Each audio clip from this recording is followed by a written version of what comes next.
दिल्ली में एक मीटिंग की तो राज्य में 200, एक एक राज्य को एक्सपोजर मिले दुनिया में। ये गलती से नहीं हुआ, योजना के तरीके से हुआ है। मेरे लिए किसकी सरकार है इसके आधार पर मैं देश नहीं चलाता। हम सब मिलकर के देश आगे बढ़ाना चाहते हैं, इस भूमिका से काम किया है। आदरणीय सभापति,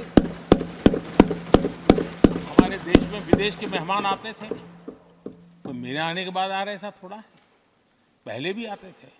आज विदेशी मेहमान आते हैं तो मेरा आग्रह रहता है कि आपको एक दिन किसी राज्य में जाना चाहिए। मैं उनको लेते के जाता हूं राज्यों में, ताकि उनको पता चले कि मेरा देश यानी दिल्ली नहीं है, मेरा देश चेन्नई में भी है, मेरा देश बेंगलुरु में भी है, मेरा देश हैदराबाद में भी है, मेरा देश पुरी में भी है, भुवनेश्वर में भी है, मेरा देश कलकत्ता में भी है, मेरा देश गुवाहाटी में भी है। पूरे दुनिया को मेरे देश के हर कोने का एक्सपोजर मिले, इसके लिए हम कोशिश करते हैं। वहां की सरकार का सहयोग असहयोग इसके तराजू पर नहीं तोलते। एक ईमानदारी से इस देश के भविष्य के लिए पूरे विश्व मेरे भारत को जाने, इसके लिए हम इस प्रयास करते हैं। और मैं अभी भी 26 जनवरी को इतना बड़ा काम रहता है, सबको मालूम है। उसके बाद भी मैं 25 तारीख को फ्रांस के राष्ट्रपति को राजस्थान की गलियों में घुमा रहा था। मैं दुनिया को पता चले कि मेरा राजस्थान ऐसा।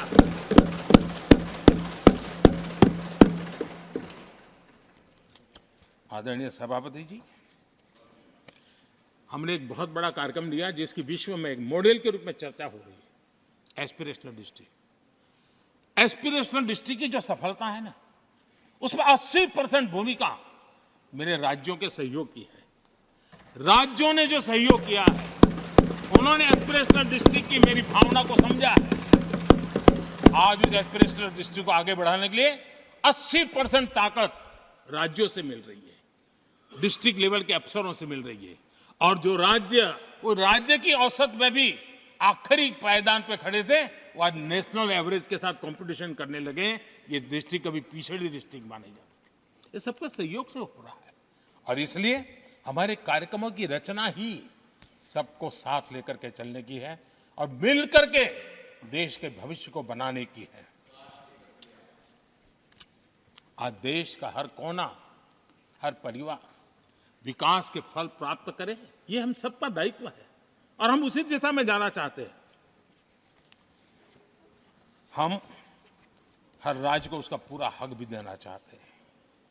लेकिन मैं आज एक अहम मुद्दे पर मेरी पीड़ा व्यक्त करना चाहूंगा। आदरणीय सभापति जी,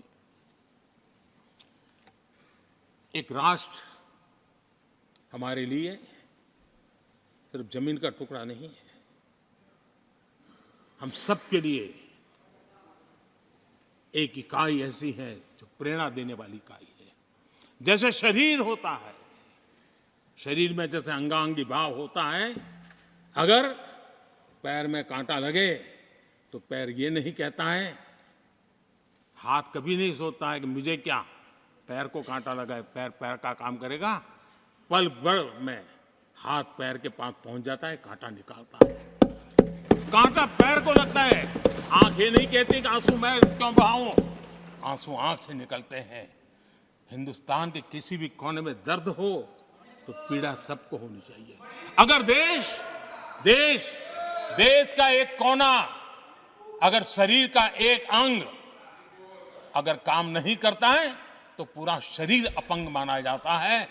शरीर जिस प्रकार से, अगर देश का भी कोई कोना, देश का कोई क्षेत्र विकास से वंचित रह जाएगा तो देश विकसित नहीं हो सकता है। और इसलिए हमें भारत को एक अंगांगी भाव से देखना होना चाहिए, उसको टुकड़ों में नहीं देखना चाहिए। जिस प्रकार से हिंदी और भाषा बोली जा रही है, देश को तोड़ने के लिए, राजनीतिक स्वार्थ के लिए नए नैरेटिव गढ़े जा रहे हैं। एक पूरी सरकार मैदान में उतर करके भाषा गढ़ रही है। इससे बड़ा देश का दुर्भाग्य क्या हो सकता है? आप मुझे बताइए, झारखंड का कोई आदिवासी बच्चा अगर ओलंपिक के खेल के अंदर जाकर के मेडल लेकर आएगा तो क्या हम ये सोचते हैं कि तो झारखंड का बच्चा है? पूरा देश कहता है हमारा देश है। जब एक झारखंड का बच्चे में प्रतिभा देखते हैं और देश हजारों करोड़ रुपया, हजारों लाखों रुपया खर्च करके उसको अच्छे कोचिंग के लिए दुनिया के किसी देश में भेजता है, तो हम ये सोचेंगे कि खर्चा झारखंड के लिए हो रहा है, क्या देश के लिए नहीं हो रहा है? हम क्या करने लगे हैं, क्या भाषा बोलने लगे? इस देश का गौरव, हमारे यहां वैक्सीन, देश के करोड़ों लोगों को वैक्सीन का, हम ये कहेंगे वैक्सीन तो उस कोने में बनी थी इसलिए हक उनका है, देश को नहीं मिल सकती? कैसा सोच सकते हैं? क्या वैक्सीन उस शहर में बनी थी इसलिए देश के और भागों को इसका लाभ नहीं मिलेगा? ये सोचेंगे क्या? क्या सोच बन गई है? और एक राष्ट्रीय दल के अंदर से ऐसे विचार है, ये बहुत बहुत दुखद की बात है। मैं पूछना चाहता हूं आदरणीय सभापति जी, क्या अगर हिमालय कल कहना शुरू कर दें, हिमालय कल बोलना शुरू कर दें कि नदियां मेरे यहां से बहती हैं, मैं तुम्हें पानी नहीं देने दूंगा, पानी का अधिकार मेरा है, देश का क्या होगा? देश कहां जाकर के रुकेगा? अगर जिन राज्यों में कोयला है वो कह दें कोयला नहीं मिलेगा, ये हमारी संपत्ति है, जाओ तुम अंधेरे में गुजारा करो, देश कैसे चलेगा? आदरणीय सभापति जी, ऑक्सीजन, कोविड के समय हमारे यहां ऑक्सीजन की संभावनाएं, पूर्वी कार्य में जो उद्योग है उसके देश के पूरे देश को ऑक्सीजन की जरूरत थी। अगर उस समय पूरब के लोग कह करके बैठ जाते ऑक्सीजन को हम नहीं दे सकते, हमारे लोगों की जरूरत है, देश को कुछ नहीं मिलेगा, क्या होता देश का? उन्होंने संकट झेल करके भी देश को ऑक्सीजन पहुंचाया। देश के अंदर ये भाव तोड़ने का क्या प्रयास हो रहा है? क्या इस प्रकार से देश को हमारा टैक्स, हमारे मनी किस भाषा में बोला जा रहा है? ये देश के भविष्य के लिए नया खतरा पैदा करने वाली बात है।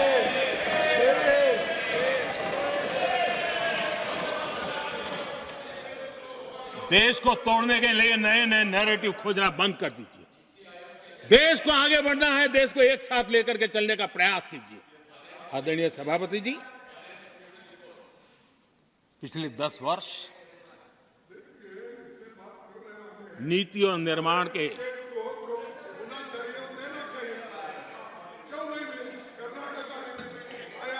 आदरणीय सभापति जी, आदरणीय सभापति जी, Nothing will go on record. No. आदरणीय सभापति जी, Take your seat. नीति और निर्माण, This conduct doesn't suit your ये position. नए भारत की नई दिशा दिखाने के लिए Please take your seat. जो दिशा हमने पकड़ी, Please take your seat. Sir. जो निर्माण कार्य हमने लिए हैं, बीते 1 दशक में हमारा पूरा फोकस बेसिक सुविधाएं जरूर मिले उस पर हमारा ध्यान केंद्रित रहा है।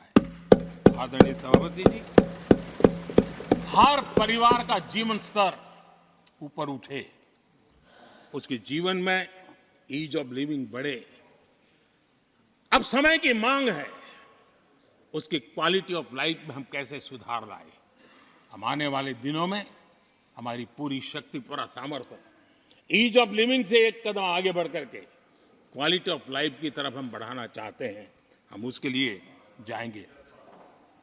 आदरणीय सभापति जी, आने वाले 5 वर्ष न्यू मिडिल क्लास, जो गरीबी से निकल करके बाहर आए हैं, ऐसे न्यू मिडिल क्लास को नई ऊंचाई और सशक्त बनाने के लिए हम अनेक विध कार्य पहुंचाने के लिए पूरा प्रयास करने वाले हैं।